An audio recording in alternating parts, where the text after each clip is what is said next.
సూపుతో చెరువు నిండే నాడు రైతన్న బతుకు పండే నీ సూపుతో చెరువు నిండే నాడు రైతన్న బతుకు పండే సారు మా ఇంట్లో చెల్లె పెళ్ళి అయ్యింది కళ్యాణ లక్ష్మితోని సారు మా ఇంట్లో చెల్లె పెళ్ళి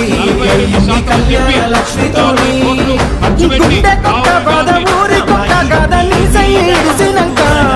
నిన్ను తలవాని మనిషేది పిలవాని కొత్తది నువ్వు నచ్చిన రాష్ట్రాన ఇక ఎట్లయితే కట్టాయ ఏదైతే కనియాయే మళ్ళీ నిన్ను వదులుకోలేమయ్యా నీ పాలనెంతో చల్లగున్నది ఆనాడు మళ్ళీ ఆ రోజులు రావాలయ్యా యాదిలా యాదికొస్తున్నవే సారు మళ్ళా ఎన్నడొస్తో కేసీఆర్ నీకోసం ఎదురు చూస్తున్నవే సారు నువ్వు వచ్చేదాకా పానం పోదు యాదిలా యాదికొస్తున్నవే సారు మళ్ళా ఎన్నడొస్తో కేసీఆర్